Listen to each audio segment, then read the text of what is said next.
this young lady claimed her, quote, on-air snub proves that you know who will not be treated fairly in the upcoming...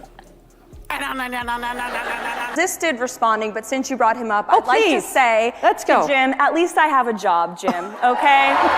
Just saying. She's a very nice-looking lady, but it isn't true that that's why she got the job.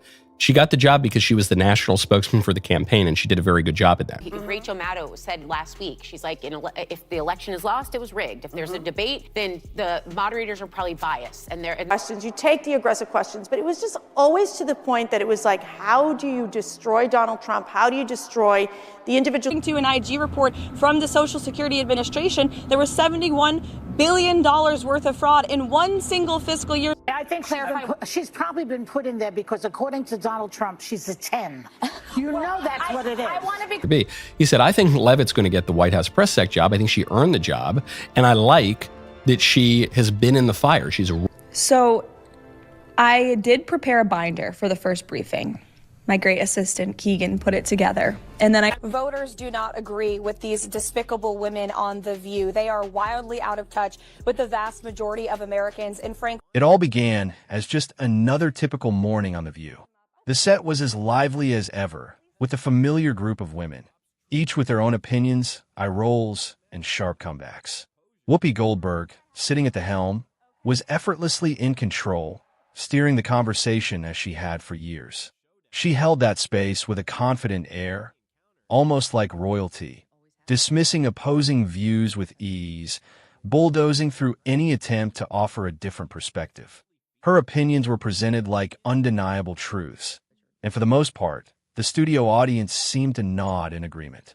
But little did anyone know that on this particular episode, everything was about to change.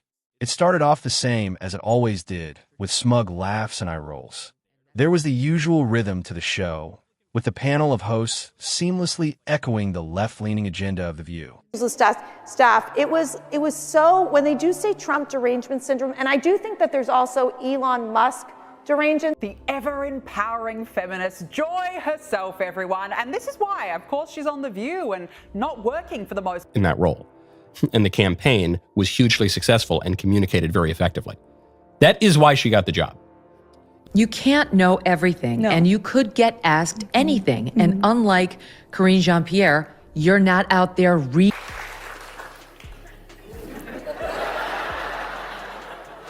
That was so good. But then a moment came, an unexpected, jaw-dropping moment that would shatter Whoopi's iron grip on the conversation, all thanks to a guest named Karoline Leavitt. It seemed like a normal segment. Karoline, a Republican strategist and former press secretary for President Trump, was sitting in the hot seat. Whoopi, as always, was poised to control the discussion. She greeted Karoline with a certain air of superiority, already ready to challenge her at every turn. But things took an interesting turn when the topic of wokeness came up, a concept that The View practically revered. Feeling untouchable, Whoopi leaned into her trademark smirk and confidently pointed at Karoline.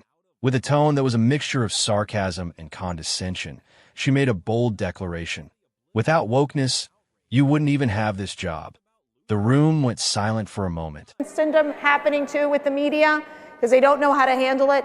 How do you view that differently from the first administration to... First of all, since you brought up Jim Acosta, he's been saying some not so nice things about me online, and even if Karoline Leavitt weren't a pretty lady, even if she were a male, gremlin, monstrous-looking fellow, And even the audience seemed to tense up. The other panelists, including Joy Behar, who was no stranger to mocking conservatives, shifted uncomfortably in their chairs. It was an insult, no doubt about it. Whoopi had just dismissed everything Karoline had worked for, implying that her career was simply a byproduct of the very ideology she opposed. It was meant to belittle, to cut her down. But what happened next was something no one could have predicted. Instead of flinching, instead of scrambling to defend herself or resorting to a snappy comeback, Karoline did something unexpected. She smiled, a slow, knowing smile that said it all. It wasn't a cocky smile, but rather one of someone who knew they had the facts, the evidence, and the composure to completely turn the tables. She wasn't going to be shaken by Whoopi's condescending jab. No, she was about to school Whoopi and the entire panel. In that moment, Karoline did not react emotionally or let herself be distracted by Whoopi's insult. Instead, she calmly began to lay out hard facts, undeniable numbers that could not be ignored. She detailed how government funds were being spent on absurdly woke programs, from gender studies in Guatemala to Sesame Street adaptations designed to export American social activism to other countries. Each example she gave was more jarring than the last. The media was trying so hard to, and they never apologized, right? They didn't apologize about the Russian hoax. Yeah, that's right, they didn't. So the powerful man in the world, because Karoline would wipe the floor with you bitter banshees any day. Still would have gotten the job based on how effective the campaign communications was. Furthermore, coming debate. Now, do you think this is going to make people doubt whether CNN can stay objective, or is this more the surgical precision? She connected the dots, revealing how wokeness had shifted from being a social movement to a political weapon, one that was used to silence and control anyone who dared to challenge it. Whoopi, who had spent years interrupting and dominating conversations, was suddenly quiet. Her smirk faded, and she shifted in her seat, clearly uncomfortable. She wasn't used to this. She wasn't prepared for someone who would stand their ground against her in such a calm and collected manner. The tables had turned, and now it was Whoopi who was on the defensive. The silence in the room was palpable. Whoopi, who was usually so quick to come up with a snide remark or a dismissive gesture, found herself trapped. She opened her mouth, trying to come up with something, anything, to regain control of the conversation, but the words wouldn't come. The audience, who had often cheered for Whoopi's quick-witted comebacks, now sat frozen, unsure of what to make of this unexpected turn of events. Even the camera crew hesitated.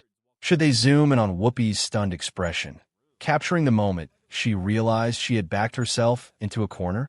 Or should they cut to a commercial break and hope that the viewers wouldn't notice the awkward silence? The tension in the room was thick. Whoopi's usual bravado had vanished. She was no longer the queen of daytime TV, sitting comfortably at the top of the conversation. Instead, she looked like a woman who had just been caught off guard, and she didn't know how to recover. Karoline, on the other hand, remained poised and confident. She wasn't rattled. She had just exposed something that Whoopi and the others hadn't expected. That wokeness wasn't about inclusion or diversity. It was about silencing dissent and shutting down anyone who disagreed with their narrative. For the first time in ages, it was clear to everyone watching that Whoopi Goldberg was out of her depth. She had been exposed, and there was no easy way out. But Karoline wasn't done. She continued to speak with unshakable calm, her words hitting like a freight train. She talked about how cultural Marxism was infiltrating every institution in the country: the public school system, universities, Hollywood, big tech, and the mainstream media. These institutions, she argued, were actively indoctrinating her generation into hating America, dividing people along racial and gender lines. She spoke with passion, yet her now, because it was a lot of dealing with Russian hoax at the beginning, special counsels, it was constant. Because now to the cackling witch herself, Joy Behar from The View, whose jealousy is something to behold. Here is her. Karoline Leavitt ran for Congress. I was talking to Roger Stone about this when we were trying to figure out who the picks for the administration were going to be. Eating and furiously flipping through your tabs to try to find an answer somebody else has written for you. So how are you preparing? Her delivery was clear, precise, and unassailable. The energy in the room shifted even further. Whoopi, the woman who had spent years dominating the conversation with her sharp tongue, was suddenly fumbling. She couldn't get a word in. She couldn't counter Karoline's facts. And for the first time in what seemed like forever, Whoopi was on the losing end of the battle. It was an uncomfortable moment for Whoopi, and she knew it. The silence in the room grew. Even the audience, who had once cheered for Whoopi's every word, seemed unsure how to react. What was happening? Was Whoopi really losing this conversation? Desperate to break the tension, Joy Behar, who had built her entire career on mocking conservatives, jumped in with a nervous attempt at humor. But it was too late. The damage had been done. Whoopi had unraveled on live television, and there was no going back. As the conversation wound down, Karoline's words lingered in the air, undeniable and powerful.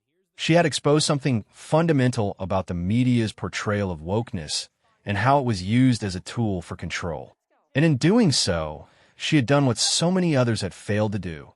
She had made Whoopi Goldberg back down. The moment became an instant sensation. The internet exploded with reaction clips, memes, and endless commentary. Whoopi's stunned reaction was replayed on loop, and the backlash against her was swift and fierce. But what was perhaps most surprising was the wave of support Karoline received. People from all corners of the political spectrum applauded her for standing her ground, for refusing to be intimidated by the likes of Whoopi Goldberg. But this wasn't the first time Whoopi had gotten herself into hot water. Over the years, she had made countless controversial remarks, turning The View into a lawsuit factory. From her tone-deaf comments about the Holocaust to her bizarre defenses of questionable public figures, Whoopi had been at the center of some of the show's most scandalous moments. But this time it felt different. This time, Whoopi couldn't blame anyone else for her mistakes. She couldn't deflect the heat onto someone else. She was alone in the spotlight, and the truth had caught up with her. The fall of Whoopi Goldberg was not just a personal defeat. It was a bigger symbol of the changing tides in the media and public discourse. The once unassailable power of The View was now cracking under the weight of its own contradictions. The lawsuits piled up. The advertisers started pulling away. And Whoopi, who had once been the queen of daytime TV, was now being exposed for the shallow, dismissive host she had become. As the days passed, people continued to talk about that unforgettable moment. Karoline Leavitt had done what so many others couldn't. She had stood up to Whoopi Goldberg, and in doing so, had struck a blow against the woke narrative that had dominated so much of the media landscape. It was a moment that would not soon be forgotten, and for once, Whoopi was left speechless. No retorts, no witty remarks, just silence. And in that silence, Karoline had won.